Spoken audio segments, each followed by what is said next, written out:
But this is precisely what people of the United States need to hear. They need to put what's happening in a broader context, not just about their particular job, what they've lost or not lost, but thinking about what has been happening, and if you forgive the expression, why we are getting our asses kicked from one side of this country to the other in a continuous motion since the mid-1970s. He doesn't curse, I do.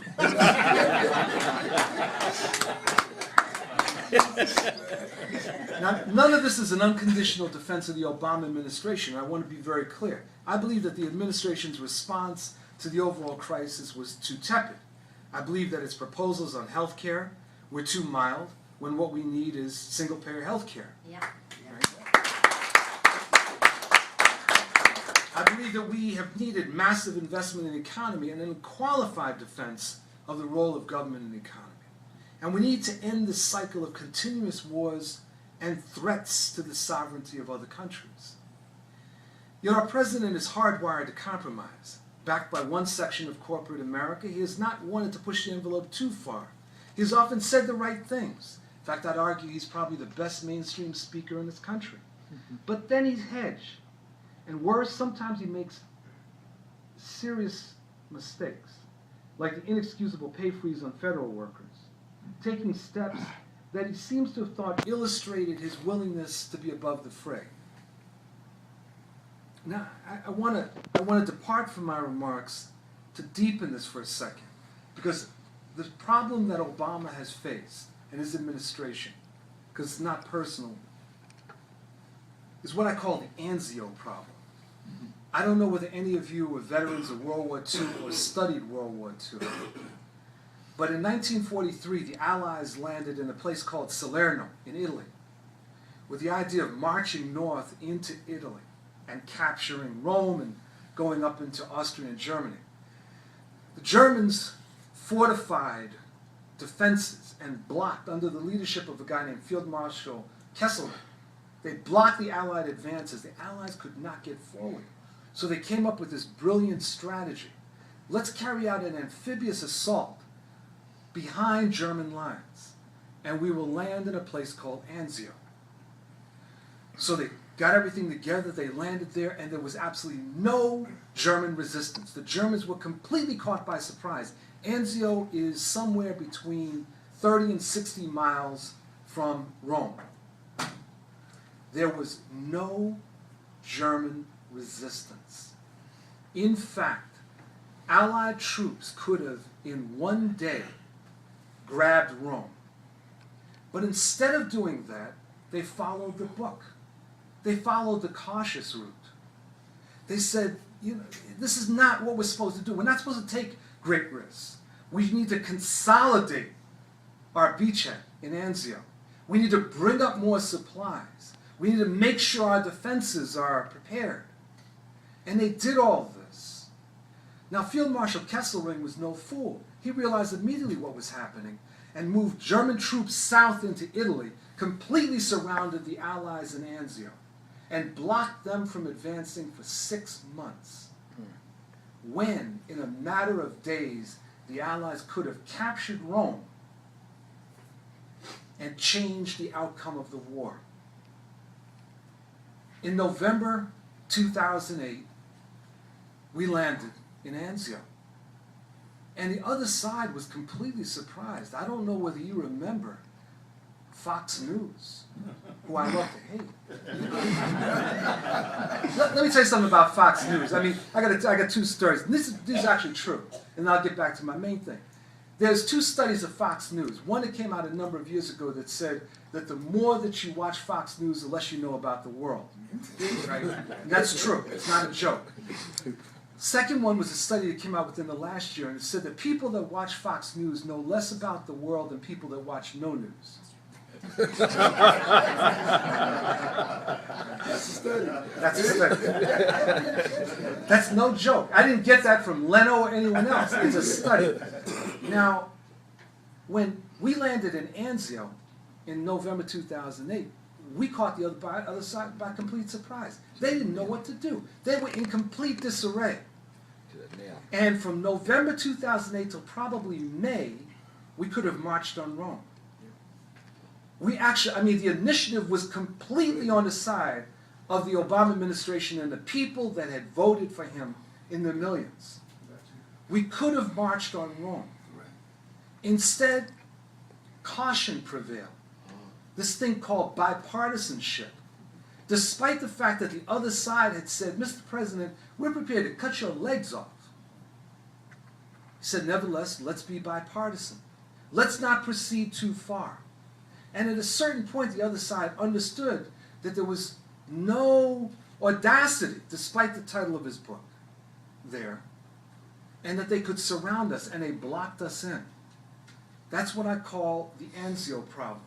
Sometimes when you strike, you have to strike fast, hard, decisively, keep moving. That's it. Right? You always have to make sure your supply lines are cool, but you've got to move quickly when you have the initiative, because when you lose the initiative, it is very, very difficult to regain it.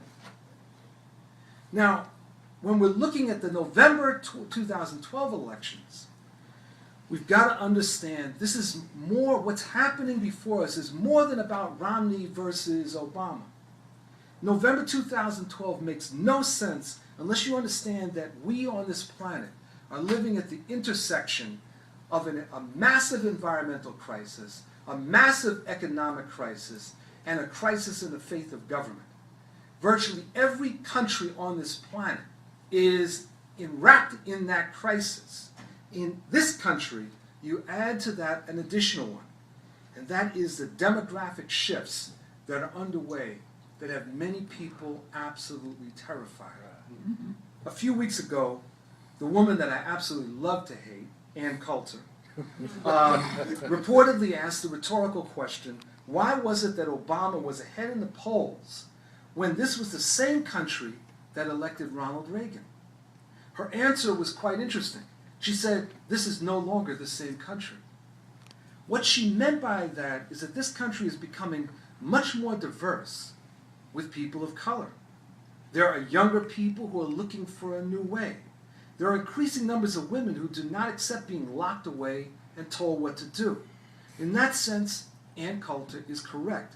This is a different country. The problem is that there are forces afoot who are attempting to turn it back, and they desperately wish to hold back the changes that are underway. And I want to use a couple of examples. First, the birthers. Now, we can all laugh at them for their challenge to whether Obama was truly born in the United States or born in a foreign country like Hawaii. But let me pose this to you. How do we know that Romney was born in the U.S.? Seriously, how do we know that Romney was born in the U.S.? We know his father was born in Mexico. Now, how do we know that Romney, I have not seen his birth certificate, and I don't know that it's been tested, Charles. Yeah. I don't know that it's been tested. And let's say that he actually was born there. Does that raise any legitimacy issues? But let me pose a more important question. Why has Romney's birthplace not become an issue for anyone? The birthers, you see, have no particular concern about whether Obama was born in the U.S. That's a charade. Their concern is that he's an African American, and implicit in their hoopla about his citizenship is a fundamental concern as to whether the United States is or should be a white republic, and as such, has any business having a black president. The birthers, in other words, are freaked about the changing demographics of the U.S. that the election of Obama represented. Now, what about the Tea Party? Let's leave aside for a moment the reports on the penetration of the Tea Party movement by these right-wing groups that are called white nationalists. An analysis of the Tea Party movement by Harvard professor Theda Skocpol revealed some very interesting information. The Tea Party is overwhelmingly white, but they're also older, as in late 40s on up. They're not particularly poor, but are people that believe themselves to be in a precarious economic situation. And here is one of the most important points. They're not necessarily anti-government. They believe that they are the deserving segment of the population, and therefore should not have to sacrifice to those that they believe to be the undeserving. They are, in other words, not anti-government. They're against government helping those they believe to be the undeserving. When you understand that, that is what helps us to understand that strange sign from 2009 in the healthcare debates that many people laughed at that said, "Government, take your hands off of our Medicare." Now, at the time, it's like, wait a minute, government take its hands off of Medicare. Medicare is a government plan. But when you understand that central to the Tea Party is the notion that Medicare is for them,